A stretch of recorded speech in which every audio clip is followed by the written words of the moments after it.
She didn't knock. Her knuckles found the wood once, barely, and then her legs quit. No warning. No ceremony. The cold had been taking pieces of her for 3 hours, 1 degree at a time, and now it simply took the last piece, and she went down. Her cheek hit the planks. The snow around her was perfectly still. Her fingers had stopped hurting 20 minutes ago, which she understood, somewhere below thought, was not a good sign. She had walked 11 miles. 11 miles in boots that weren't hers, on a road that stopped being a road 2 miles back, in a storm that had started as flurries and made its intentions known about an hour in. She had one name on a piece of paper she'd memorized because she'd read it so many times. Ward. Ridge Post. Montana. She didn't know what was behind the door.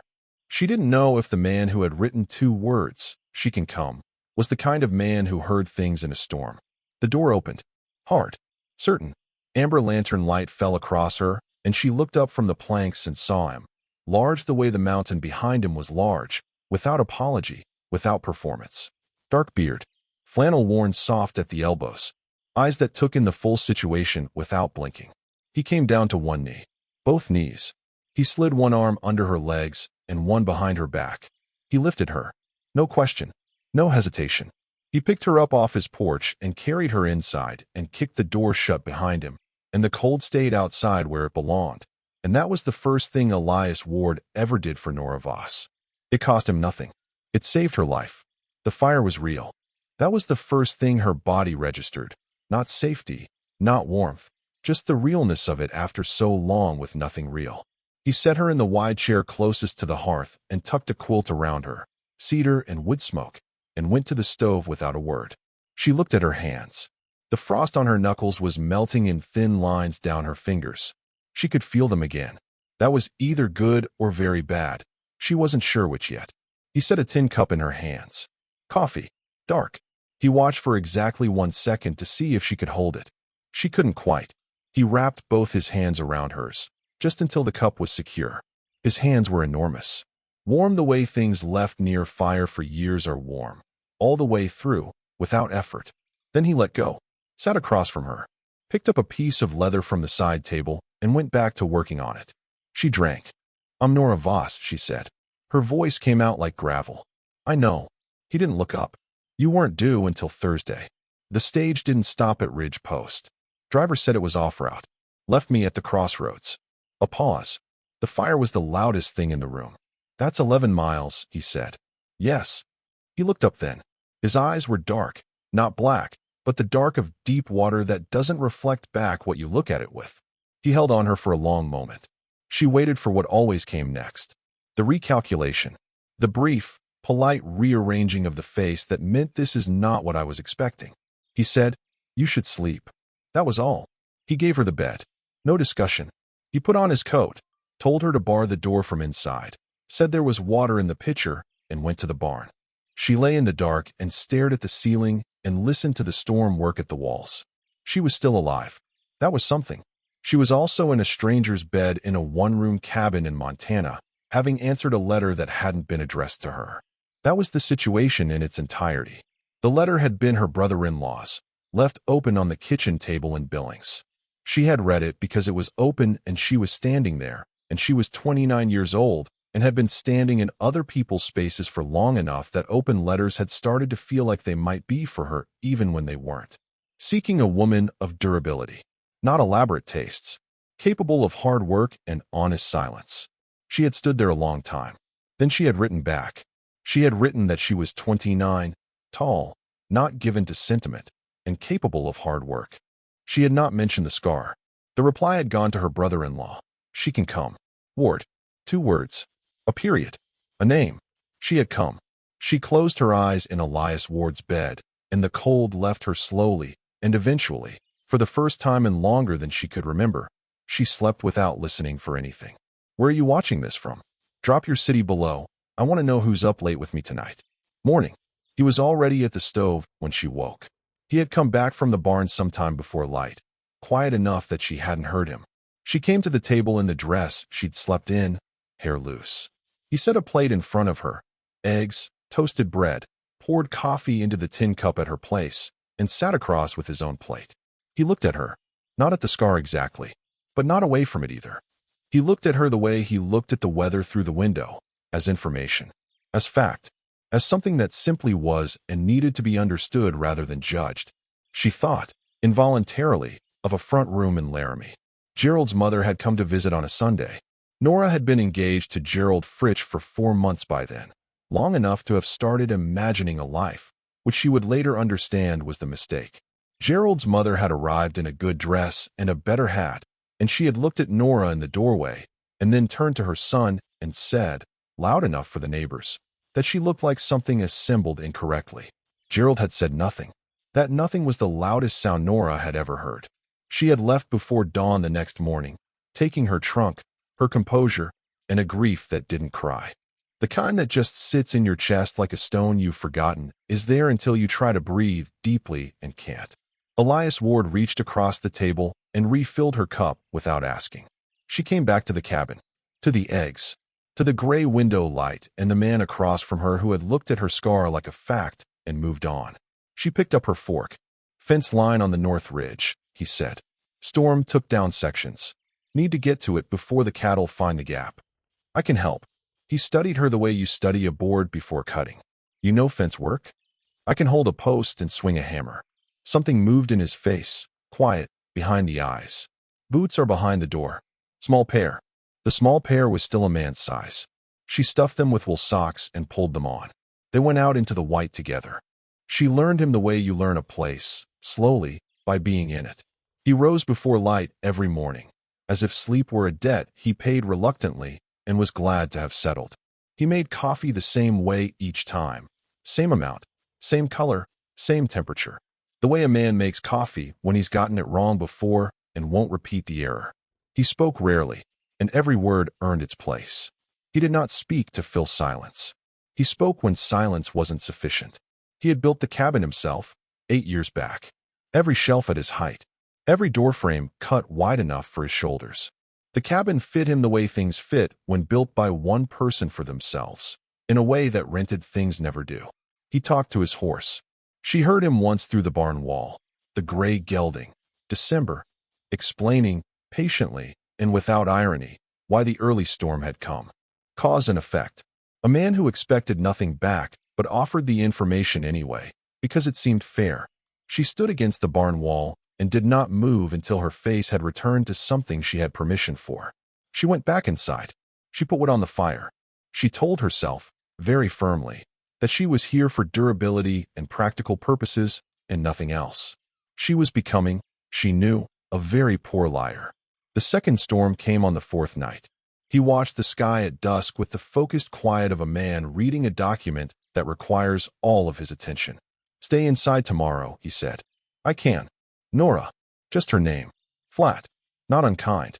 The way you say stop to something you don't want to see get hurt. She stayed inside.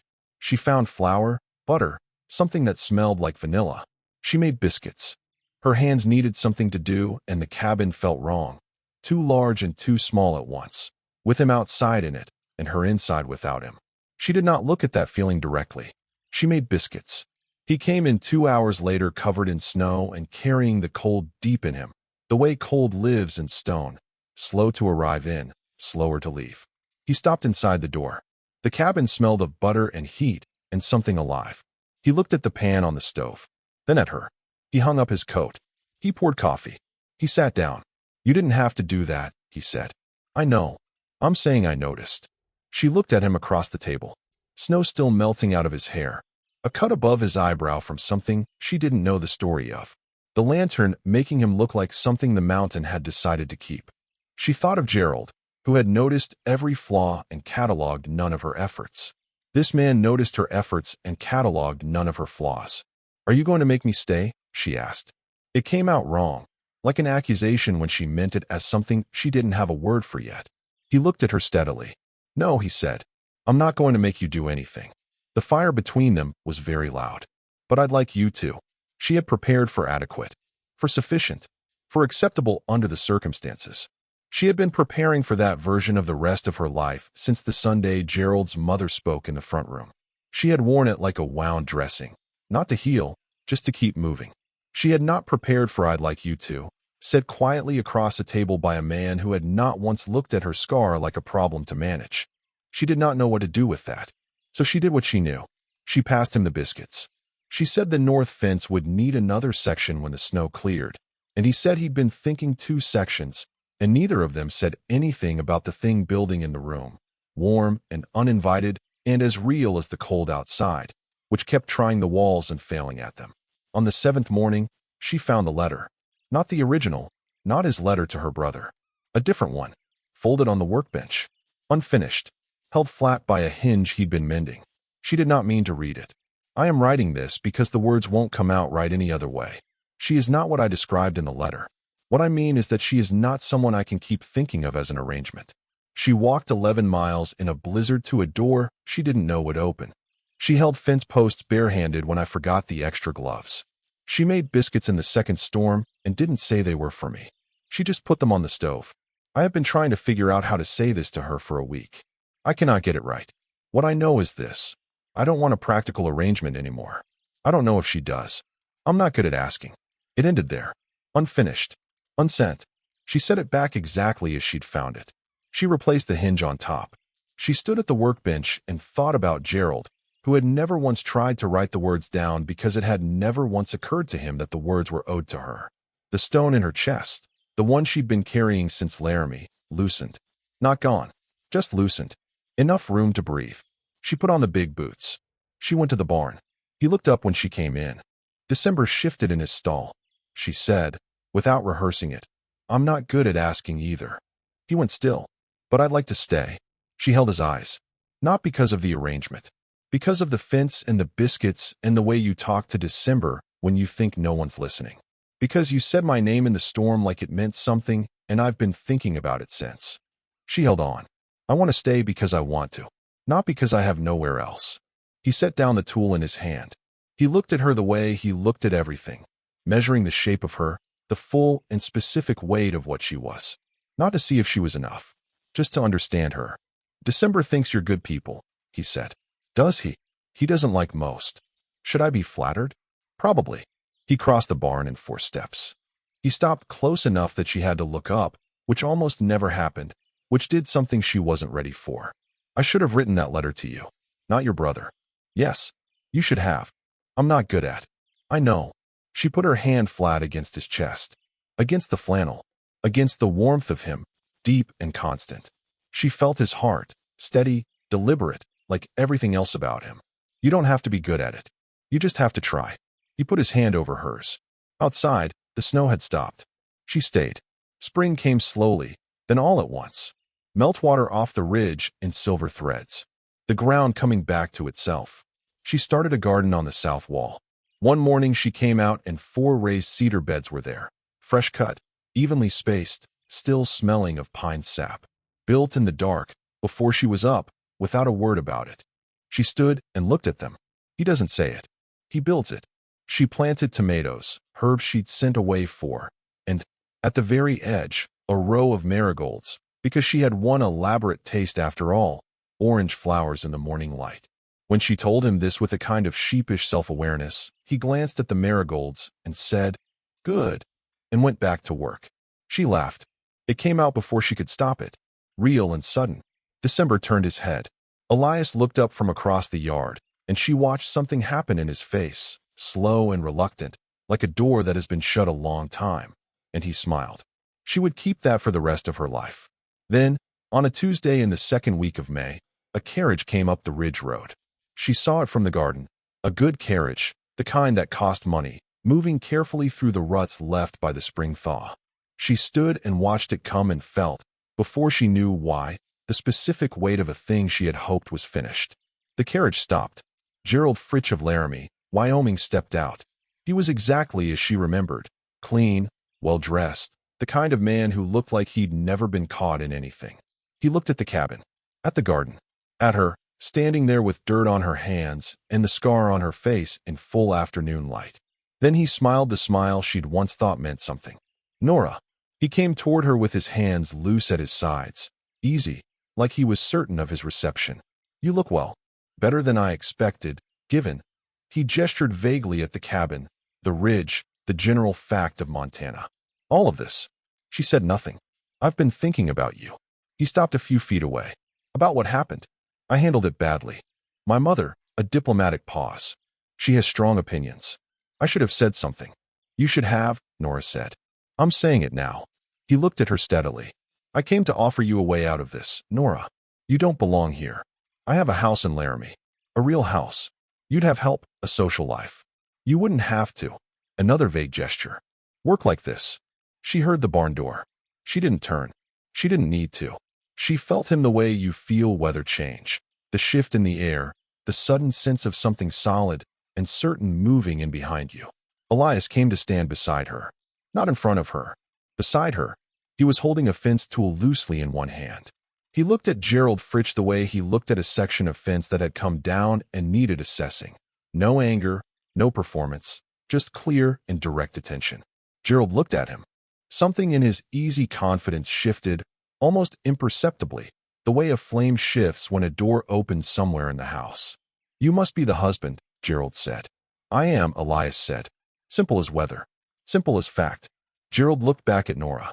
Something changed in his eyes, the calculation beginning, the reevaluation. She recognized it. She had watched it happen in a front room in Laramie once, and it had broken something in her. Now it just confirmed something. Nora. Gerald's voice shifted, softer, more personal. You answered that letter because you had no other options. I understand that. But you have one now. You can come back with me. There's no shame in. She walked 11 miles in a blizzard, Elias said. Gerald stopped. To a door she didn't know I'd open. Elias's voice was even. Not raised. Not hard. Simply the voice of a man stating the measurements of a thing. 11 miles. No road. In a storm. Because she decided to. He looked at Gerald with those dark, still eyes. She doesn't make decisions she doesn't mean. I'd think carefully before suggesting she made a mistake. Gerald looked between them. Whatever he had expected to find on this ridge, a woman eager for rescue, a situation easy to unwind, this was not it.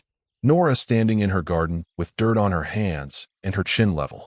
A man who hadn't raised his voice and somehow filled the entire ridge with the fact of himself. Nora, Gerald said, one last time. She looked at him. She thought of a Sunday in Laramie. A front room. A silence that had told her everything. She thought of raised cedar beds built in the dark. Biscuits noticed and named. A letter that couldn't finish itself because the man writing it cared enough to keep trying to get the words right. You should go, Gerald, she said. Not unkindly. She was not an unkind woman. But clearly, the way you close a door that has been open too long, firmly, without drama, because that part of the house is no longer in use. Gerald Fritch of Laramie looked at her for a long moment. Then he looked at Elias. Then he looked at the mountains behind them, which didn't look back. He went to his carriage. He did not look back when it turned at the bottom of the drive.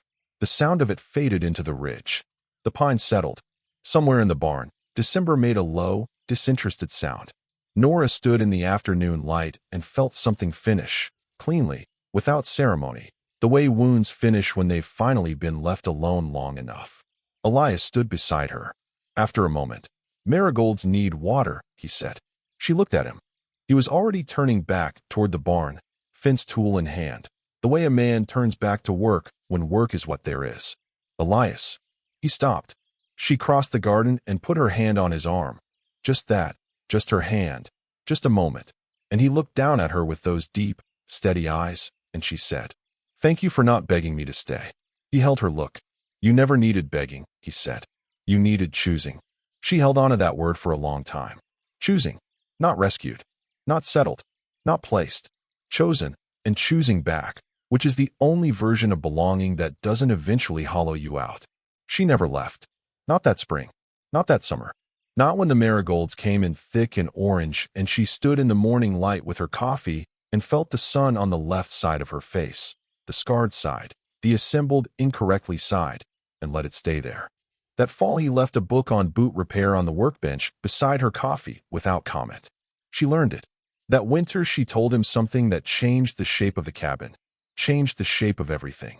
And he stood up from the table and walked around it and held her against his chest without speaking, because some things aren't built for words. The town had its opinions, as towns do. The first time Mrs. Aldridge at the dry goods store said something about the tall woman at Ward's place, about the scar, about unusual arrangements.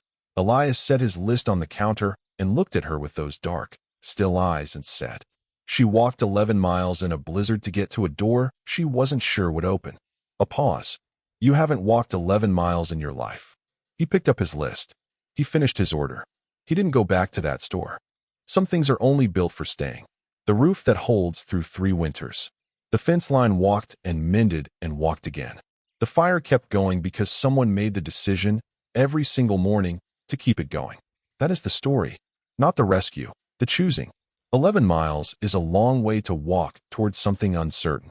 She walked it anyway, and the door opened.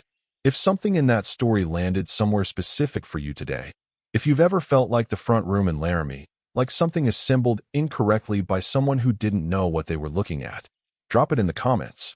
Tell me, have you ever met an Elias Ward? Someone who showed up in actions when the words wouldn't come? Or are you still walking toward the door? I read every single comment. Every one. If this story meant something to you, share it with one person who needs to hear it today. And if you're new here, this is what we do. Every week, a story built for people who know what 11 miles feels like. Subscribe. Stay close. The next one's already waiting.